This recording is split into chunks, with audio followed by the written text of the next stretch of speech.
السلام علیکم، میں وقار احمد اور آپ دیکھ رہے ہیں مائنڈ میٹرز۔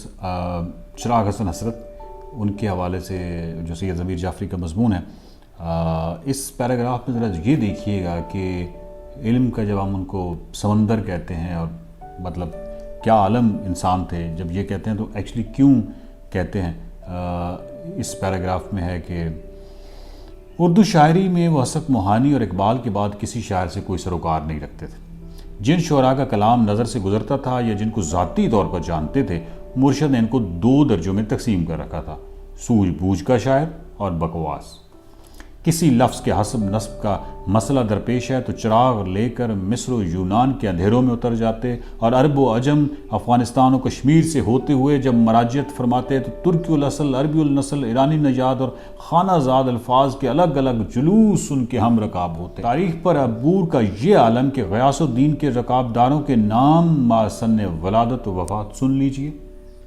سکندر اعظم مقدونیہ سے چل کر جن جن راستوں سے ہوتا ہوا بیاس تک پہنچا تھا، مرشد ان راستوں کے ایک ایک پتھر سے واقف تھے۔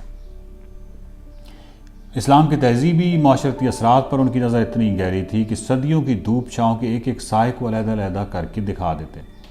دوسری طرف پراچین ہندو دیومالا میں بھی بڑی دور تک پہنچے ہوئے تھے۔ افسانوی دیوی دیوتاؤں، باہمی رشتوں ناتوں، جھگڑوں سے پورے باخبر، علم طب سے اتنا گہرا شغف کہ اگر وہ ادب کے بجائے طب میں جا پڑتے تو زیادہ آسودہ رہتے۔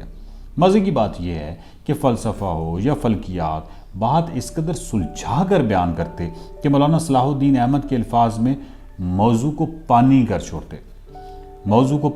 کے چھوڑتے۔ تاریخ ان کا خاص مضمون تھا۔ مرشد جو کچھ بولتے تاریخ معلوم ہوتا، اور جو کچھ لکھتے تاریخ بن جاتا۔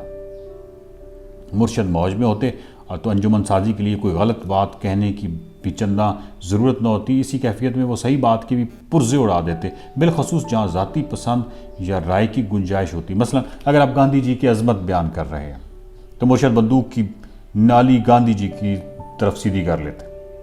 اگر آپ گاندھی جی کی مذمت کر رہے ہیں تو مرشد اپنے ترکش کے سارے تیر لے کر گاندھی جی کی حمایت میں سینہ سپر ہو جاتے۔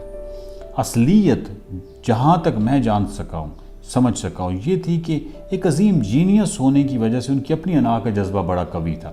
وہ بڑی سے بڑی شخصیت سے مروب ہونے کو تیار نہ تھے۔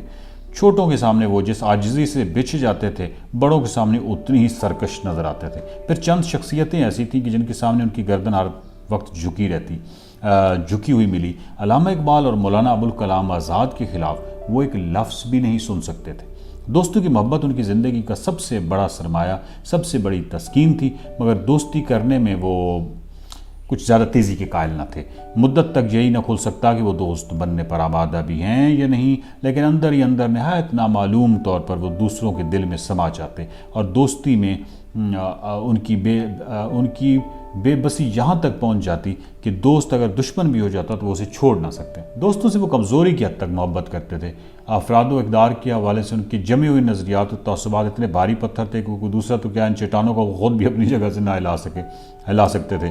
سنگاپور میں وہ اپنے لاہور کے بعض ایسے جگری دوستوں کا تذکرہ اکثر بڑے فخر کے ساتھ کرتے تھے، اور جن میں سے ایک دودھ دہی کی دکان کرتا تھا، یعنی جو لاہور میں ان کے دوست تھے جن کو سنگاپور میں یاد کرتے تھے، ان میں سے ایک دودھ دہی کی دکان کرتا تھا، ایک لوہے کے نلکیاں بیچتا تھا، اور ایک حضرت صاحب سے دوستی کے علاوہ سرے سے کوئی کام نہ کرتا تھا۔ تو وہ جب ان کی بے غرض محبت، بے ریا خلوص، بے لوث وابستگی میں اپنے حسن بیاں کا جادو جگاتے تو یوں معلوم ہوتا کہ یہ لوگ جیسے ناولوں کے ہیرو ہیں۔ کتابوں سے نکل کر لاہور کی گلی کوچوں میں چلے آئے تھے۔ بعض اوقات مرشد عشرت و آسودگی کے اس ماحول میں جو وہاں انہیں میسر تھا، ان دوستوں کی یاد میں تڑپ اٹھتے، مغموم ہو جاتے اور ملازمت ترک کر دینے کے منصوبے سوچنے لگتے۔ ان کے عزیز دوست ریاض شمیم، آگے بریکٹ میں لکھا ہوا ہے کہ اب لیفٹیننٹ کرنل، جب اتفاقاً تبدیل ہو کر سنگاپور آ گئے تو مرشد اس قدر خوش ہوئے کہ اس طرح بتحاشا خوش ہوئے ہم نے انہیں کبھی نہ دیکھا تھا۔ ہفتوں بھر ملنے والے سے ریاض شمیم کا ہی تذکرہ چلتا رہا۔ مولانا سنا ہے آپ نے ریاض شمیم یہیں آ گئے ہیں، وغیرہ وغیرہ۔ مائنڈ میٹرز کے یوٹیوب چینل کو سبسکرائب کیجئے، ویڈیوز کو زیادہ سے زیادہ شیئر کیجئے، مائنڈ میٹرز کے فیس بک پیج کو لائک کیجئے۔